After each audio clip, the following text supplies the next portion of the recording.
जय श्री राम प्रेमी भक्तों। ध्यान की सबसे सरल विधि, जो चाहोगे वही मिलेगा।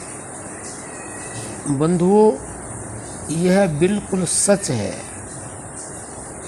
जो हम आपको बताने जा रहे हैं यह शास्त्रोक्त भी है और संतों के प्रैक्टिकल अनुभव भी है।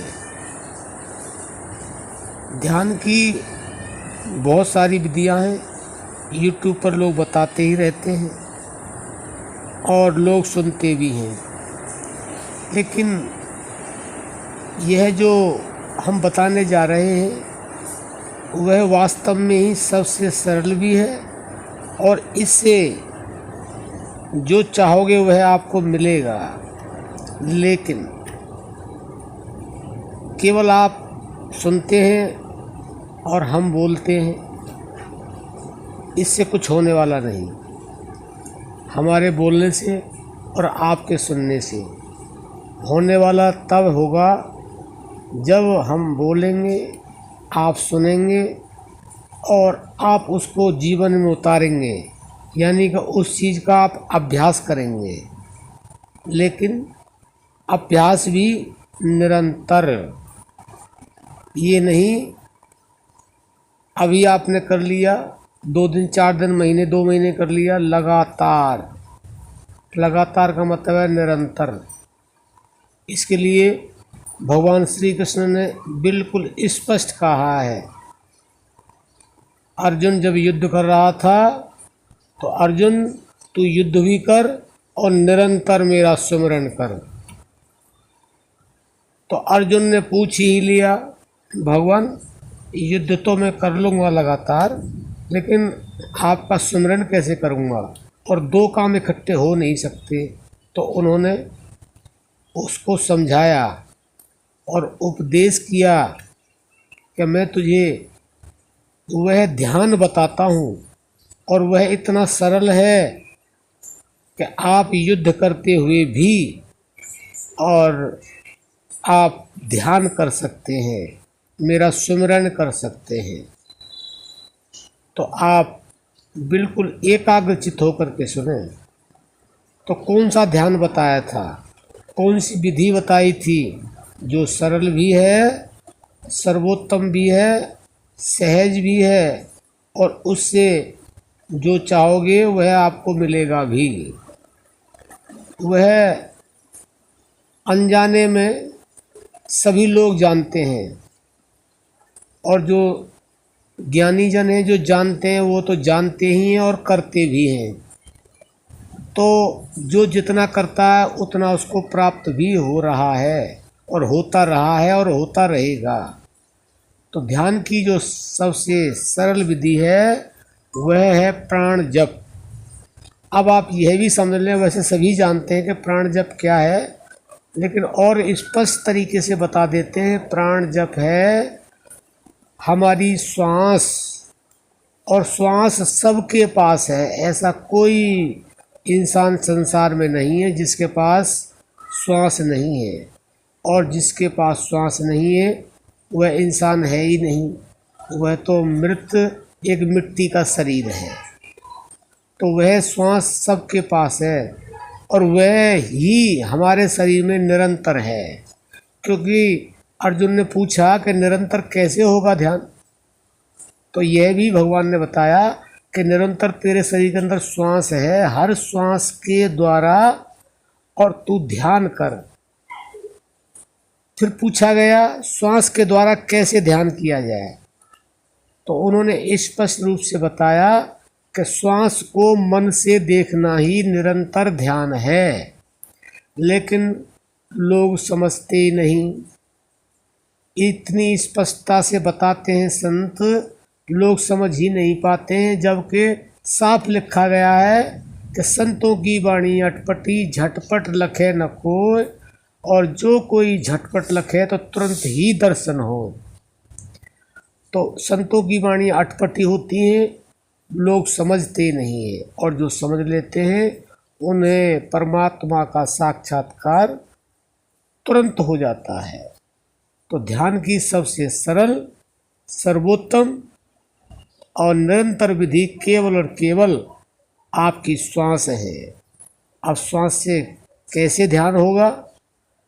बस केवल और आप केवल हर समय हर जगह केवल और केवल आप मन से श्वासों को देखते रहें।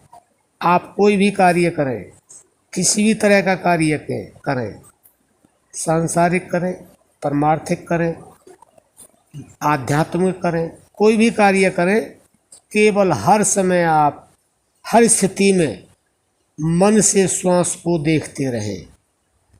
अगर आप यह कार्य निरंतर करते हैं तो आप ये समझिए ये बिल्कुल 100% सिद्ध है, सत्य है। आप जो चाहोगे वह मिलेगा। ये सांसारिक वस्तुएं तो कुछ भी नहीं है, आपको परमात्मा भी मिलेगा और इसी से मिलेगा, और ये सबके पास है। कोई व्यक्ति ऐसा नहीं है जिसके पास यह श्वास नहीं है। और इस कार्य को कोई भी कर सकता है, बूढ़ा, बच्चा, जवान, स्त्री, यहाँ तक कि कोई भी धर्म वाला, हिंदू, मुस्लिम, सिख, ईसाई, जैन, पारसी, किसी भी पंथ का हो, किसी भी धर्म का हो, वह इस विधि से ध्यान कर सकता है। तो वास्तव में ही उसे जो चाहिए वह प्राप्त होगा। लोग कहते हैं हम ये करते हैं, हम वे करते हैं, हमने कुछ किसी का बुरा किया नहीं है, हमारे साथ बुरा हो रहा है। तो वह आपका प्रारब्ध है। उस प्रारब्ध से भी निमटने के लिए, उस प्रारब्ध को भी काटने के लिए, उसको भी भस्म करने के लिए भी यही ध्यान की सरल विधि है। जब तक आप इस सरल विधि को अपने जीवन में नहीं उतारेंगे, आपको अपने प्रारब्ध के अनुसार तो कुछ मिलेगा, वरना कुछ नहीं मिलेगा। और जो आप दुष्कर्म कर रहे हैं वह आपके बढ़ते चले जाएंगे, और उसके बाद में क्या होगा आप स्वयं अंदाज़ा लगा सकते हैं। क्योंकि संत बिल्कुल स्पष्ट कहते हैं, भला कर भला होगा, बुरा कर बुरा होगा, नेकी और बदी का बंदे यही फैसला होगा। जो भी कुछ है यहीं पर है, यहीं पर मुक्ति है, यहीं पर मोक्ष है, यहीं पर 84 लाख योनियाँ हैं, यहीं पे सर्दी है, गर्मी है, बरसात है, दुख है, सुख है, हानि है, लाभ है, सब कुछ यहीं पर है। इसलिए आप ध्यान की इस सरल विधि को अपने जीवन में उतार लें। समझ लो कल्याण निश्चित है, निश्चित है। जो आपको चाहिएगा आपको मिलेगा। लेकिन ध्यान रहे जो शर्त हमने रखी है, निरंतरता। निरंतरता अगर आप ले आएंगे तो आपके अंदर एकाग्रता आ जाएगी, और एकाग्रता वह शक्ति है जो विश्वास को दृढ़ कर देती है। और कबीरदास ने बिल्कुल स्पष्ट लिख दिया है, कहत कबीर सुनो भाई साधो मैं तो हूँ विश्वास में। विश्वास में ही सब कुछ है। और विश्वास आपको कब होगा? जब आप के अंदर पहले निरंतरता आएगी और फिर एकाग्रता आएगी। यानी कि जहाँ आप मन को टिकाएंगे वहाँ टिक जाएगा। तो आप मन से जो बोलोगे वही आपको प्राप्त होगा, क्योंकि अभी मन मल सहित है। और इसके बाद में इस विधि से मल रहित हो जाएगा, यानी कि बिल्कुल निर्मल हो जाएगा। और जब मन निर्मल हो जाता है तो वह आत्म स्वरूप बन जाता है, परमात्मा स्वरूप बन जाता है। और परमात्मा स्वरूप के बाद में मन से जो कहा जाता है वह तुरंत होता है और बिल्कुल शुद्ध होता है। इसमें बिल्कुल भी शंका नहीं है। अगर शंका करेंगे तो आपको कुछ भी प्राप्त नहीं होगा। ये बिल्कुल संतों की वाणी 100% प्रैक्टिकल है। तो आशा करते हैं आप इस तरह से अगर ध्यान करेंगे तो यह विधि सरल भी है, और इस विधि से आप जो चाहेंगे वह प्राप्त कर सकते हैं, वही आपको अवश्य मिलेगा। अब हम अपनी वाणी को विराम देते हैं। जय श्री राम।